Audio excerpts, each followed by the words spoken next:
Welcome to the Beverly Hills Plastic Surgery Podcast. I'm Dr. Jay Calvert.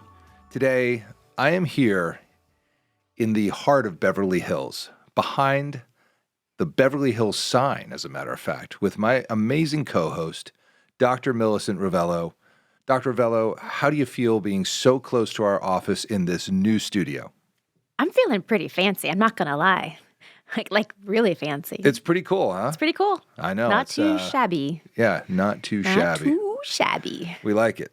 So very happy to be here. Sean has kind of set this place up so that we can do our thing, and we're happy to be here. Yep, it's a brand new studio and looks pretty nice. So I'm enjoying it. We have a lot of brand news right now. We have some updates. We have a brand new billboard. Woo! Yeah, that we did that photo shoot, and somehow we're able to cull 2 photos out of it to use for our billboard on Santa Monica Boulevard, which is awesome. Very happy about that. We have a bunch of new episodes, obviously, and then we're going to be bringing the fellows on, our amazing plastic surgery fellows of the aesthetic program, the Aesthetic Surgery Fellowship of Los Angeles. We'll be bringing them on in a couple of episodes.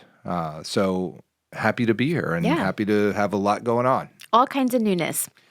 So let's start with some new information, because that's kind of what we do here. We are in the business of providing information about plastic surgery.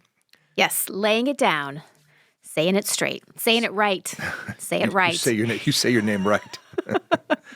So what we're going to do today, I have a lot of patients who say, especially I'm doing these mid-face lifts like they are out of style. It is like hotcakes on a Sunday morning right now. These mid-face lifts and the brow lifts, the blepharoplasty for patients in their mid-30s, late 30s, 40s, combining it with the lower face and neck as they get into the 45s and up. They say, I just want to look like my filter. The frickin' filters. The peachy filters. I go, so basically you want the no-filter facelift. And I said, well, I call it the natural lift, but I'm thinking it's like the no-filter facelift. I like it. I that has a nice catchy ring, onomatopoeia to it. I like it. Yeah, I've already called the trademark attorney. Don't worry. The concept of the no-filter facelift is that you want to look like your filter. And I thought what we do today is talk about why that is. Why do people want to look like they look with their filter on?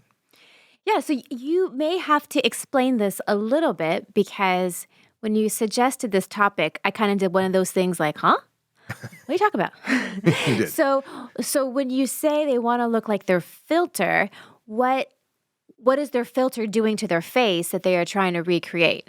Okay, so this is the key. And this is why plastic surgery, I think, is so it's so powerful, because our patients can come in and say, look, I like when I put this filter on that my eyebrows look like this, that I get some volume through here. And every filter does different things. These beauty filters are all based on, just it's programming. It's pretty straightforward. They take pixels and shift them around and add and change colors and change texture. There's so much to it. But, the things that I'm seeing a lot is when people say, I want to look like my filter, what they want is to get their face looking like it's been rejuvenated through volume changes and also structural changes in positioning of certain parts of their face. And we can start from top to bottom if that works for you. Sure, let's do it. I guess I have one question. So when patients come and ask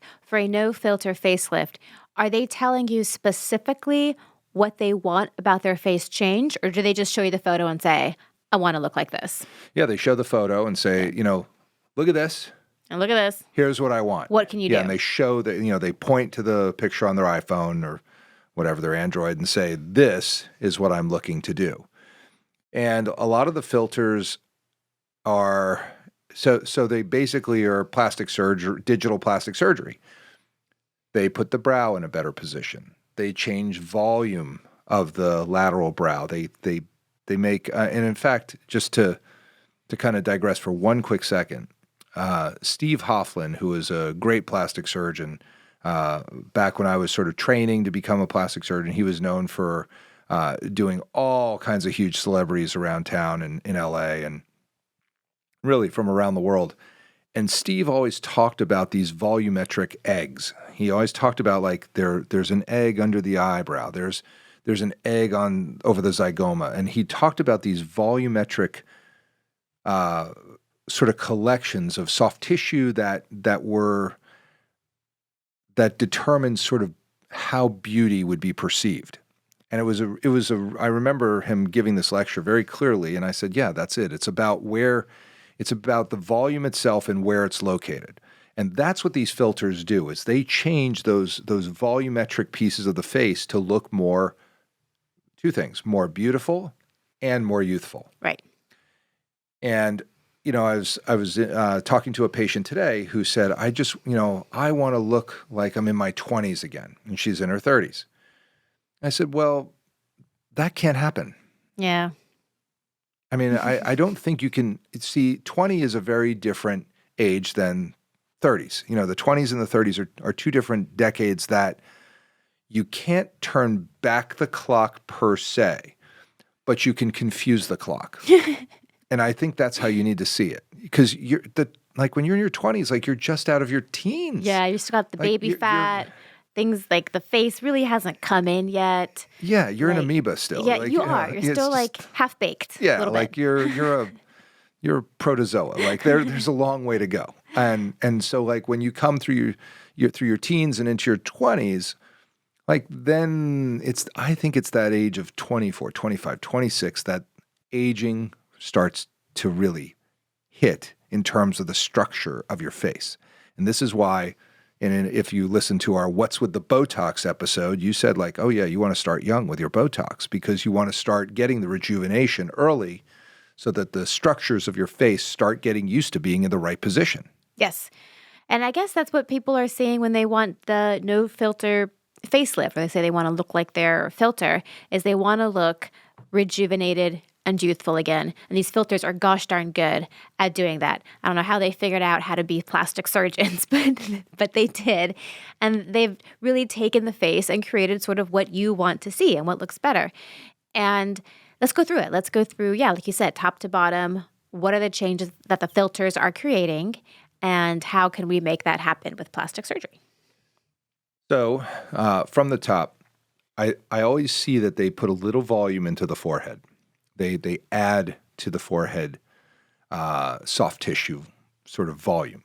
And this is where I've done a lot of fat grafting to the forehead recently, especially my Asian facial rejuvenation patients love this. Yes. They love seeing their forehead kind of filled up with a little bit of fat. Amazing. And then they elevate the brow, typically the tail of the brow. The medial brow, again, I talk about this all the time. You don't want to necessarily elevate the tail, the medial brow. You want the tail to come up. The medial being the middle part. Yeah, this part here in the middle. Over above the corner of your eye. The corner of your inner eye towards your nose. Because if that gets elevated, you can look confused. Yeah, or you get like a straight line across your eye. I guess it's not, some people need it. Some people it's really descended and you need it. But in that mid-30s, early 40s, less likely to need that. Right. And then they add a little volume to the area under the brow. This is for women we're talking about. I've not had a man come in with a filter and say, I want this. That hasn't happened yet. I bet it will. Yet. They add volume over the zygoma. The cheek. Over the cheek. Yeah. Thank you. I appreciate that. They shorten the lower lid. They make this long lower lid, which I clearly need mine done, which you'll be doing very soon. And they elevate that whole lid cheek complex to put more volume into the cheek, elevate the lower lid. And so that gives a much more youthful volumetric look over the cheekbone, which is really important. Right, and I think what these filters do is they blur everything. So in any face, really, but especially in a face that's starting to age, you see these step-offs between the lower lid and the cheek, or in the hollows of the temples on the lateral side or the outside of your forehead.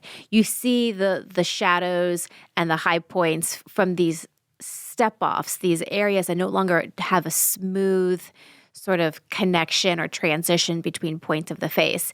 And the filters blur those transitions. And so I think that's a big part of it too. And that's what the mid-facelift does. That's what the fat grafting does. It takes away, or it blurs those shadows and those divots and those contour irregularities that come from sagging facial features and skin and muscle.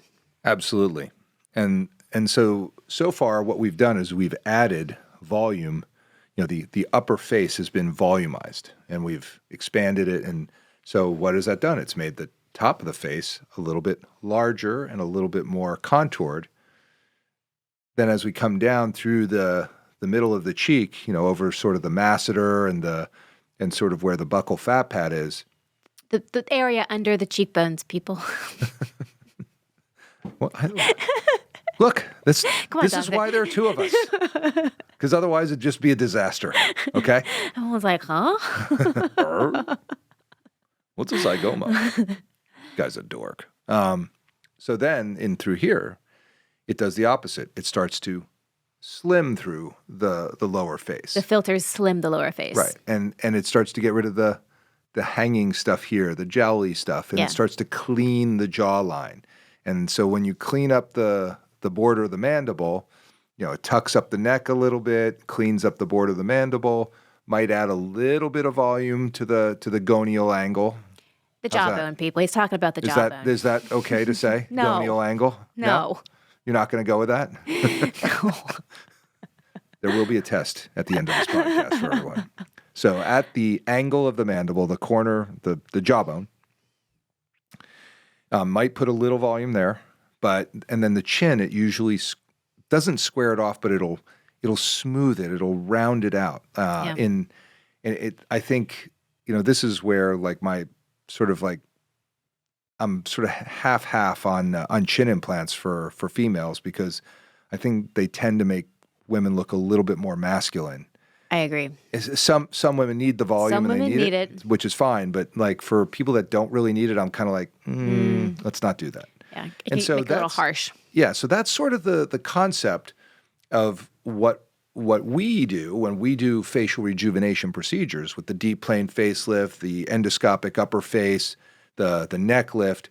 We're putting all those volumes in that these filters are doing digitally. Right. And so you can either walk around with the camera in front of you and speak through the filter, or you can get surgery to look like your filter. But I think that with the techniques that we have, especially with the mid-face and the brow, and the deep plane facelift notwithstanding, we can really create that look of your filter. Yeah, absolutely. I mean, and that would be the best thing, is that if you could do your videos and your pictures and real life, Yes, because we actually interact with people. In real life, so you don't have a filter when you're walking around in real life. It would be great if you could look your best and how you would ideally like to see yourself.